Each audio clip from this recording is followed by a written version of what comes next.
Putting aside our sorrow, we renewed our faith in the prophecy that other rings would be found, and see how our faith has been rewarded.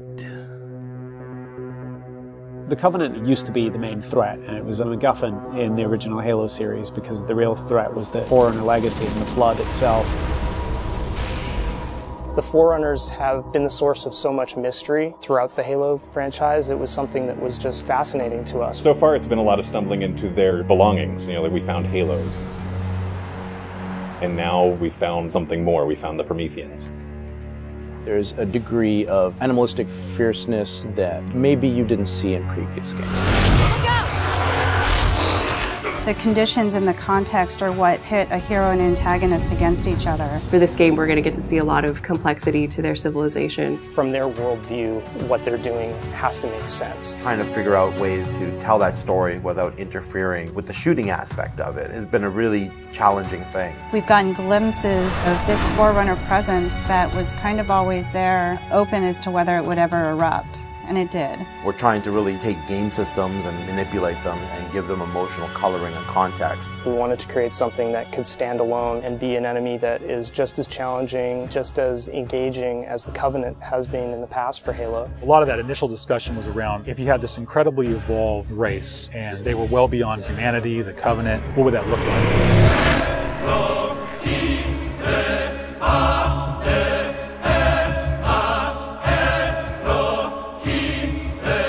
The design process for the Prometheans was intriguing, exciting, and then long and painful process. I think just because everyone was so invested in what they wanted out of them. How do you imply something strong, something vertical, something different? And how could we actually have a global logical language out of that Forerunner philosophy? Anybody who's played Halo goes, okay, Forerunners is the silvery angular stuff with blue lights across it. That's really the language kind of in a nutshell. For us, it was important to break that, but still find kind of like a mathematical organization. We had to do a very clear separation of style, shapes, colors, right from the start. I think the Knight's been through almost like 15 plus iterations of geometry. This sheet is like very traditional way of doing brainstorming. You just do silhouettes and then we take it and iterate some more and more and more. We didn't want them to look like monsters because they're not monsters. We had a version that looked very demon-y. These things on his back, they would go together and they would like flare out when the player was being spotted. We didn't want the Prometheans to look like robots because they're not robots. A version that looked very thin and spindly. We would see one, it's like, you know, that one looks cool, but it really doesn't convey commander of the battlefield. We had other stuff where they could clamp on and have these big, hulking, massive armors on top of them that would really change the variant look. For us, it was important to get it into something that people could relate to, which I think is always going to be a challenge when trying to take the Forerunner language and create a character. Making sure that his head stood out, that you could see it, that players had the ability to headshot it. It falls also onto animation. They were able to bring these guys alive and make it feel believable and plausible and still be very fast and lethal. Locomotion didn't look heavy enough at one point, so we scrapped everything and did it all again. The Knight's like 12 feet tall, so if it doesn't feel heavy and menacing as it's walking around and doesn't intimidate the player, then we're not doing our job. There were not a lot of real-life elements that we could take. There are joints there, some of them are not physically connected. They're holed up with the space in between them, which is some of the features that the architecture has, which is big, massive buildings like floating, defying gravity. We wanted to keep some of that mystery and kind of the unknown in the characters as well. We even have the little micro driver arms in here, and then all the way to where we turn these layers off. We have the glowing skull. We thought it would be more of an impact if it's like a sarcophagus. It opens up and it's showing all this aggression. There's certain ways to approach fighting and lead with a group of grunts, and really what we wanted to do was change that up. The Covenant are tried and true. You know what you're going to get out of a grunt, you know what you're going to get from a jackal with his shield, the toughness of elites. Here are the brand new hooks to the sandbox. Prometheans are made up of the Knights, the Watchers, and the Crawlers. One of the big focuses for us in the design of the Forerunners was to have these different enemy classes that would be able to work together. Having this dissection so that when the player went into combat, he's sort of tactically evaluating which order to take guys out. They don't act independently of each other. You put any combination of them together, and the strategy you need to engage with them is really different. There are a variety of Knight classes.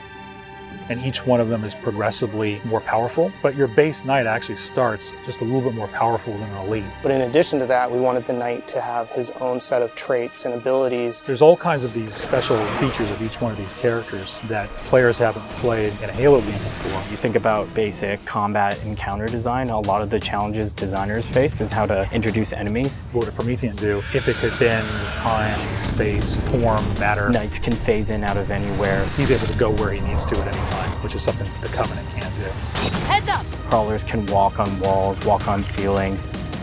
If a knight shield bursts, crawlers will come rushing at you and try and like melee the player to get more aggressive. These certainly slot into that grunt style combatant. And so there was certainly a want to make sure that we can get a lot of them on screen. If you let too many of them get together, they become a really formidable force. One-off, super fun to take out all together.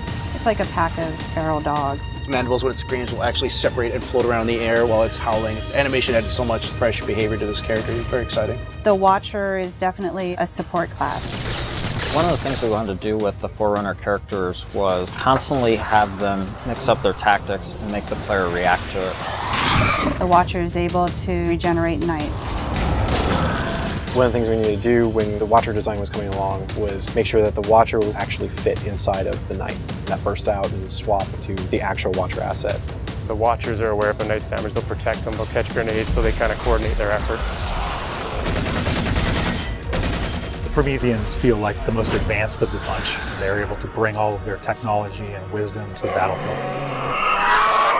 With new enemy class comes new weapon class. We literally concepted probably 200 weapons for this game before we settled on the half a dozen that went in.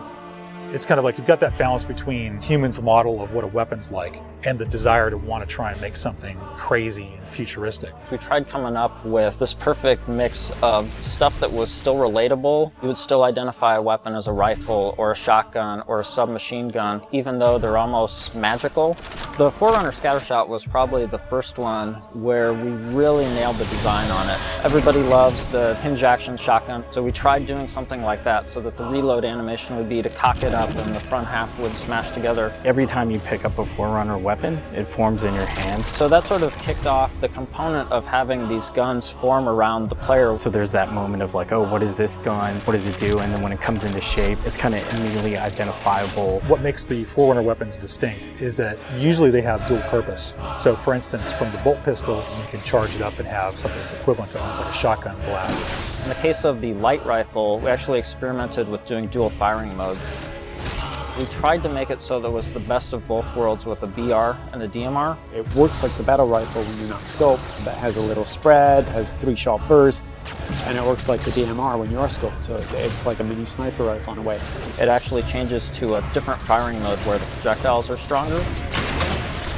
One of the big things that we really focused on for them was making sure that the weapon doesn't just feel like a chunk of metal, but that it actually has glowing energy that's flowing through the gun, going down the barrel, so that everything is very full of life.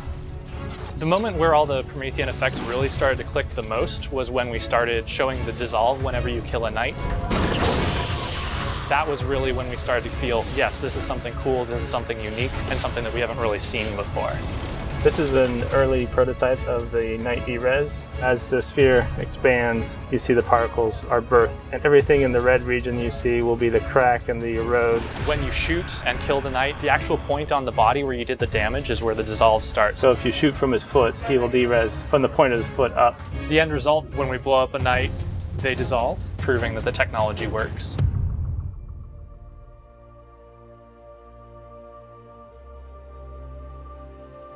I look at the changes that we're making, and it really feels like we're making a sequel to Halo 3.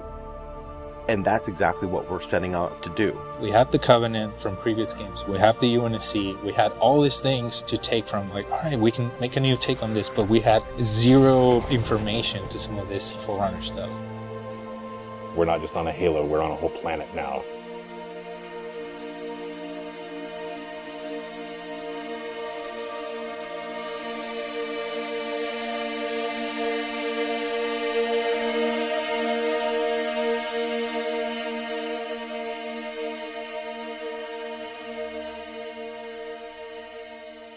We're not just threatening one corner of the galaxy, we're threatening everything. We're listening to the fan feedback.